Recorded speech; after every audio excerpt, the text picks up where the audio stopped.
उप सभापति महोदय, मैं आपका शुक्रगुजार हूं कि आपने मुझे क्रिमिनल प्रोसीजर आइडेंटिफिकेशन बिल 2022 पर बोलने का मौका दिया है। अभी मैं इस अगस्त हाउस के वक्ताओं के चर्चाएं सुन रहा था। मैं बोलना चाहता हूं, थोड़ा मुझे समय दिया जाए। एक पुलिस अधिकारी का जिसने 37.5 बरस वर्दी पहनी, और मैं जो बोलूँगा वो केवल तथ्यों पर बोलूँगा।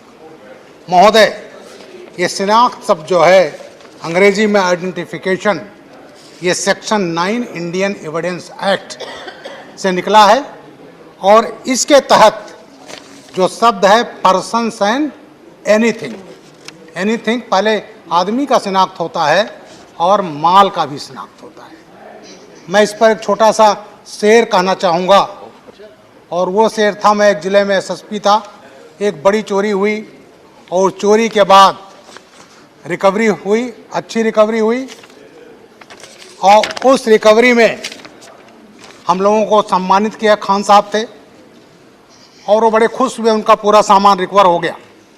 उन्होंने एक शेर कहा हम लोगों को सम्मानित करने में, या खुदा किसी के घर में चोरी ना हो, या खुदा किसी के घर में चोरी ना हो, और चोरी हो जाए तो रिकवरी ना हो। तो ये उन्होंने इसलिए कहा कि रिकवरी का आइडेंटिफिकेशन का प्रोसेस इतना कम्बरसम है कि रिकवरी हुई लेकिन वो उसके हाथ में नहीं आ रही। इसी तरह से महोदय, जो आइडेंटिफिकेशन का प्रश्न है, ये 9 सितंबर 2020 को ये एक्ट आया था, और जो अब तक चलता रहा, जिसे एक्ट नंबर 33 ऑफ 1920 कहा जाता है। इस अधिनियम में, इस पुराने अधिनियम में यह व्यवस्था की गई थी कि 1 वर्ष या उससे अधिक कारावास में दंडनीय किसी अपराधी को गिरफ्तार किया जाता है तो पुलिस अधिकारी उसका फिंगरप्रिंट, फुटप्रिंट, इम्प्रेशन ले सकता है, और फोटो लेना है तो मजिस्ट्रेट की ज़रूरत पड़ेगी। महोदय, केवल 3 था, फुटप्रिंट और फिंगरप्रिंट और फोटोग्राफ। लेकिन इधर जो प्रगति हुई, टेक्नोलॉजी आई, और टेक्नोलॉजी इतनी आई कि अपराधियों ने भी नई नई टेक्नोलॉजी का प्रयोग किया अपराध करने में।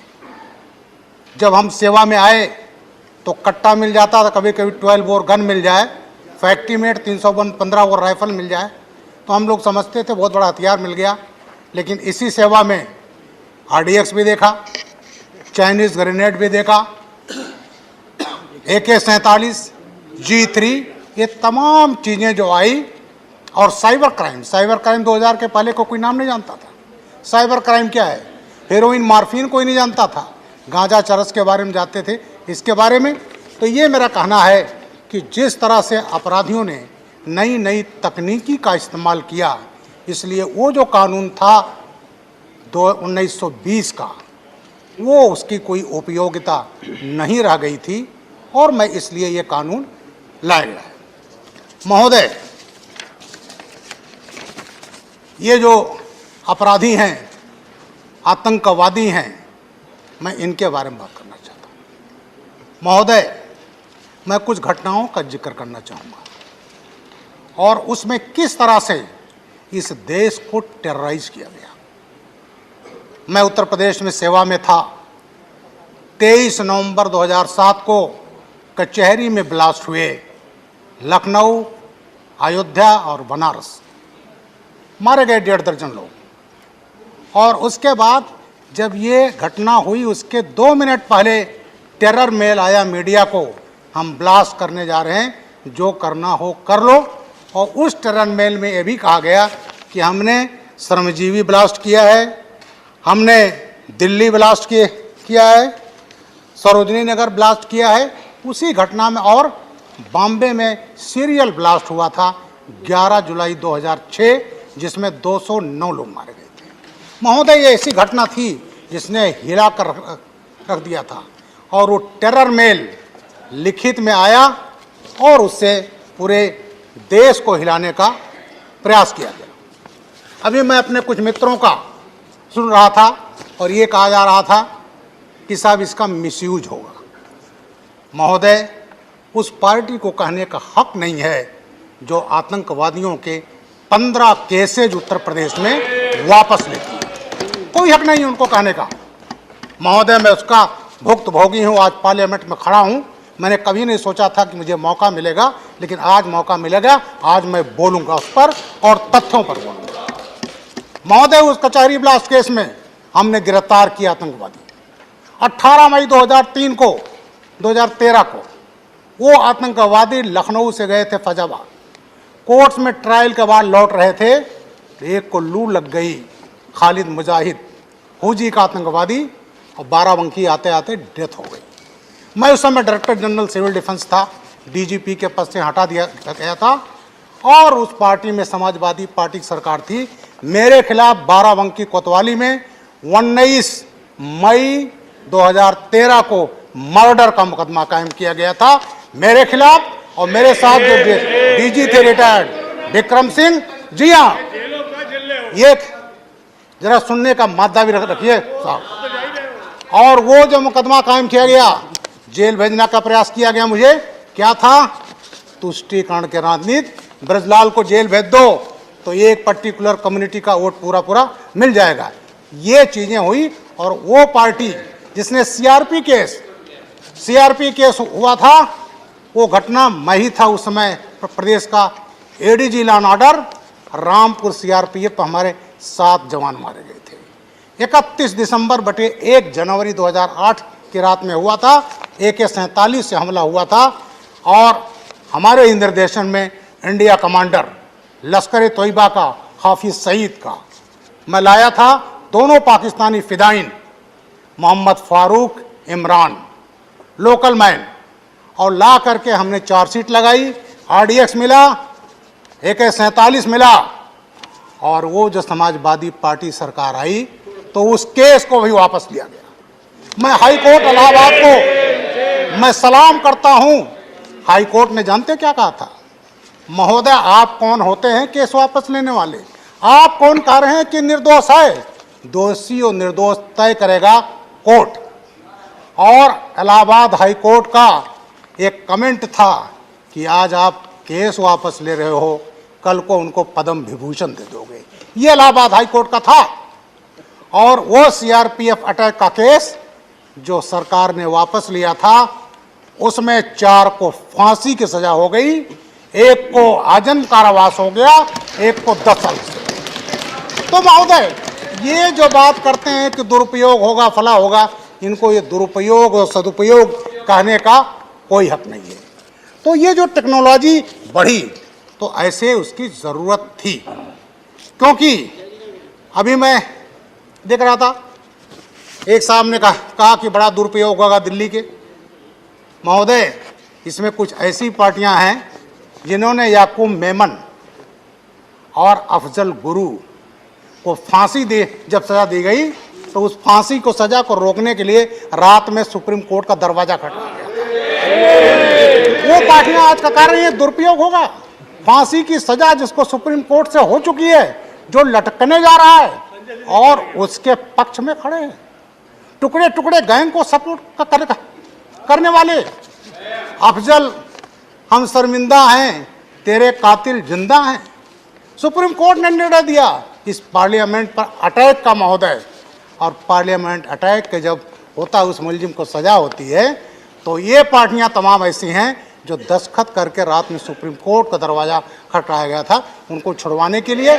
इसलिए महोदय, ये जो कहा गया दुरुपयोग होगा, ये दुरुपयोग नहीं, वो पार्टियां बोल रही हैं जो हमेशा इसका दुरुपयोग करती रही। महोदय, एक एक्ट था, हमने उसका काफ़ी प्रयोग किया है, वो होता था टाडा। और टाडा नहीं होता तो आज पंजाब खालिस्तान होता। महोदय, मैंने वो भी आतंकवाद झेले हैं, ऐसे जिले में था। और जब उसकी उपयोगिता खत्म हो गई, जब कश्मीर में आतंकवाद बढ़ रहा था, कश्मीरी पंडित भगा दिए गए थे, उनके मर्डर्स हो रहे थे, तो पार्लियामेंट में हमारी जो उस समय सबसे बड़ी पार्टी देश की थी, उसको लोग लेट गए कि टाडा वापस ले लो, और टाडा वापस लिया गया। हमारे पूर्व प्रधानमंत्री अटल बिहारी वाजपेयी जी, वो जब आए तो क्या लाए? पोटा, प्रिवेंशन ऑफ टेररिज्म एक्ट, और उसको भी 2004 में वापस लिया गया। अभी मैं सुन रहा था हमारे एक मित्र आरजेडी के, वो कह रहे थे साहब दुरुपयोग होगा। अरे वो पार्टी बोल रही है जिसने गोधरा दंगे को दूसरा रूप दे दिया था, उसका परिदृश्य बदल दिया था। महोदय, 27 फरवरी 2002 Sabarmati express He's not yielding. Sabarmati He's not yielding. He's not yielding. Please. मैं फैक्ट पर बोल रहा हूँ, Not yielding. मैं Not फैक्ट पर yielding. बोल रहा हूँ, Please. फैक्ट पर बोल रहा हूँ। Please. 27 December 2002 Please. गोधरा में ट्रेन गई, Sabarmati express, coach number S6। माननीय लोग और हिंट करेंगे तो मैं दूंगा। कोच वो हिंट नंबर करेंगे तो मैं S6। दूंगा। Please please. और महोदय, उसमें जला दिया Honorable गया member, पेट्रोल से if he yields, then I will give. He has 59 to Ram yield. भक्तों को जला दिया गया। प्लीज। यस महोदय, उसके बाद एक रेल मंत्री हुए उन्हीं की बात 2004 रिकॉर्ड पे में, जा रही है। प्लीज आरजेडी के थे, उन्होंने after him I will give. After him I will give. UC Banerjee आयोग बनाया। You cannot force UC chair to Banerjee give. और Let उस him speak, I will आयोग give him ने opportunity. Let him finish his 17 speech. जनवरी 2015 को 17 जनवरी उनके 2005 बोल लेने के बाद मैं कह रहा हूँ क्या अवसर दूंगा। अभी वो बोल रहे हैं। प्लीज। और वो रिपोर्ट क्या था कि साहब ये आग तो एक्सीडेंटल है, आग ये लगाई नहीं गई है। Nothing will go on आग record लगाई except his speech. उसमें साधु लोग थे, चिलम पी रहे थे, उसको अहमदाबाद हाईकोर्ट ने रोक दिया, पार्लियामेंट में पेश नहीं हो पाया, और वो अल्टीमेटली उस केस में गोधरा में फांसी की सजा हुई। और आज हम Let him finish his speech. I have told you, Jhaji, I will give you. Let him finish his speech. Let him finish. तो महोदय, टेररिज्म इस देश के लिए सबसे बड़ा खतरा है। मैं अपने देश के प्रधानमंत्री माननीय नरेंद्र मोदी जी को प्रणाम करता हूं, आभार व्यक्त करना हूं कि उनके राज में अपराध को, आतंकवाद को पूरी जड़ समूत उसको खत्म करने का निर्णय लिया गया। महोदय, मैं ATS चीफ रहा 4.5 साल उत्तर प्रदेश का। महोदय, यहाँ पर इंडियन मुजाहिदीन, उन्होंने क्या किया था, फंडिंग करने के लिए यहाँ व्यापारियों के अपहरण किए गए थे, आतंकवाद के फंडिंग। जो मेंबर है महोदय, 2 घटना का मैं जिक्र करना चाहूंगा। 12 नवंबर 2000 को राजकोट से भास्कर परेशान की किडनैपिंग की गई, प्लीज करोड़ों रुपए लिए गए और उसको इंडियन मुजाहिदीन की फंडिंग हुई। 25 जुलाई 2001 को किडनैपिंग हुआ पार्थो प्रतिम राय बर्मन, खादिम सूज के मालिक थे। महोदय, उनका किडनैपिंग हुआ रैंसम के लिए। हैदराबाद में हवाला से 3 करोड़ 75 लाख ले लिए गए थे, और उस 3 करोड़ 75 लाख में से $1 लाख पाकिस्तान के आतंकवादी मोहम्मद सईद से हाफिज सईद का गुर्गा, उस $1 लाख भेजा गया था मोहम्मद अत्ता ऑफ इजिप्ट, अल कायदा का, जिसने अमेरिका के ट्विन टावर पर हमला करके ध्वस्त कर दिया गया था। तो महोदय, इस देश में आज का नहीं है। आतंकवादी जो किडनैपिंग के लिए फंडिंग होते हैं, आतंकवाद हुआ, अहमदाबाद ब्लास्ट हुआ महोदय, मैं तो उस सब केस से जुड़ा हूँ। कचहरी ब्लास्ट हुआ, संकट मोचन ब्लास्ट हुआ, शीतला घाट ब्लास्ट हुआ, जयपुर ब्लास्ट हुआ, दिल्ली ब्लास्ट हुआ, बटला हाउस हुआ। ये तमाम घटनाएं कांग्रेस के रिजीम में होती रही और आज को नहीं हो रही है, क्योंकि सरकार का इकबाल है, और जब सरकार का इकबाल होता है तब ऐसी घटनाएं महोदय रुकती हैं। तो ये घटनाएं, और मैं जानना चाहूंगा, बटला हाउस जब हुआ, मैं एक पार्टी और कहूंगा, बंगाल की पार्टी, प्लीज जब बटला हाउस हुआ, MC शर्मा मारे गए, इंस्पेक्टर शर्मा, और 2 आतंकवादी मारे गए थे, आतिफ अमीन इंडियन मुजाहिदीन का नॉर्थ इंडिया कमांडर था महोदय, आजमगढ़ का।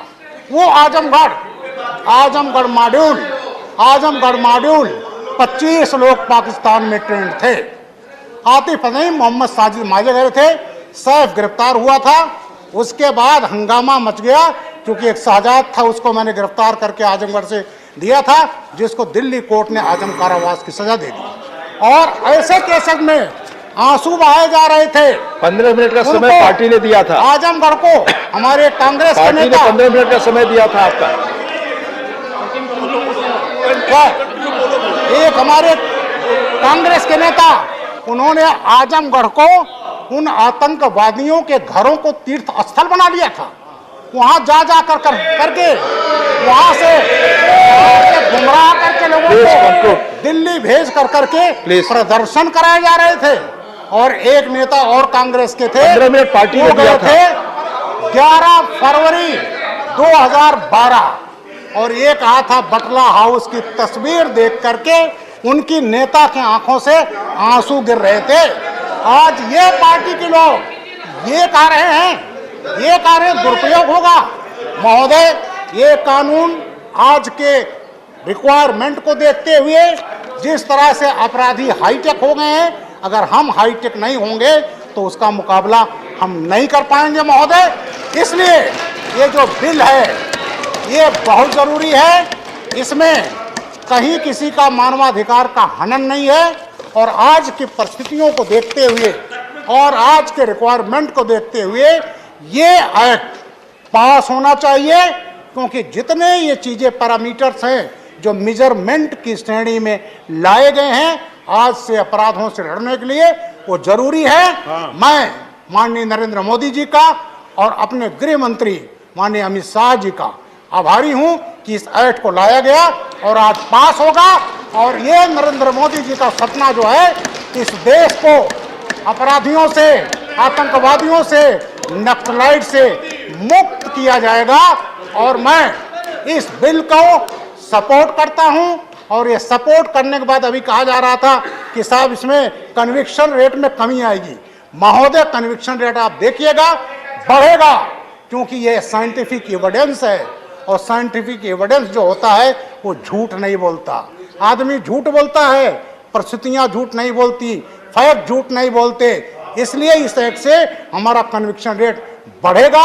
इन्हीं शब्दों के साथ अपनी बात समाप्त करता हूं। बहुत बहुत धन्यवाद महोदय। और बिल का